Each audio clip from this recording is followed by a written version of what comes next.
AP CM Jagan సంక్షేమం అభివృద్ధి రెండు కళ్లుగా భావించి ప్రజానీకం మదిలో చిరస్థాయిగా నిలిచారని స్పీకర్ తమ్మినేని సీతారాం అన్నారు. రానున్న ఎన్నికలకు విజయమో వీరస్వర్గమో అనేలా ప్రతి కార్యకర్త సైనికుల్లాగా పనిచేయాలని పిలుపునిచ్చారు. ఎన్నికల నిర్వహణకు సమయం సమీపించడంతో బూత్ స్థాయిలో కేడర్ సమిష్టిగా పనిచేయాలని ఆయన కోరారు. వచ్చే సార్వత్రిక ఎన్నికలకు సమర శంఖారావం పూరించేందుకు పార్టీ అధినేత వైఎస్ జగన్మోహన్ రెడ్డి నాయకత్వంలో విశాఖపట్నం జిల్లా భీమ్లీలో భారీ బహిరంగ సభ జరగనుందని తమ్మినేని సీతారాం చెప్పారు.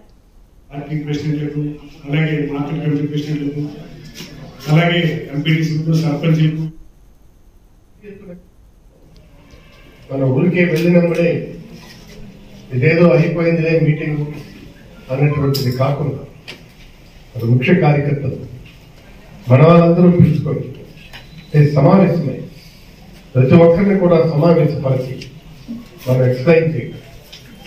ఈ మీటింగ్ ఇంతవరకు ఇలాంటి మీటింగ్లు ఇప్పుడు జరగదు.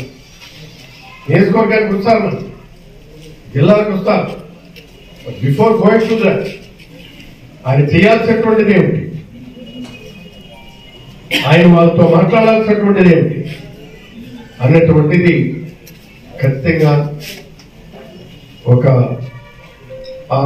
సమావేశంలో తిరిగి ఆయన ఒక వ్యూహాత్మకమైనటువంటి ఆలోచనకి మరుపుతారు.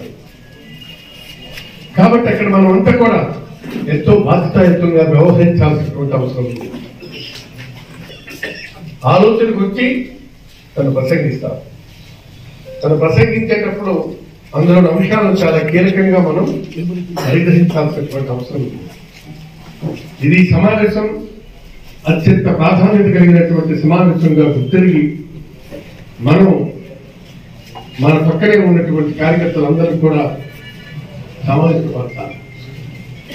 కాబట్టి మనం ఆలోచన చేసుకోవాల్సినటువంటిది ఇది. మనల్ని ఆయన మీతో నియోజకవర్గాలు తిరిగిన తర్వాత ఆయన అడ్రస్ చేసేటప్పుడు ఏ విధమైనటువంటి అడ్రస్ చేస్తారన్నటువంటిది మనం అర్థం చేసుకునే పరిస్థితిలో ఉండగలగాలి.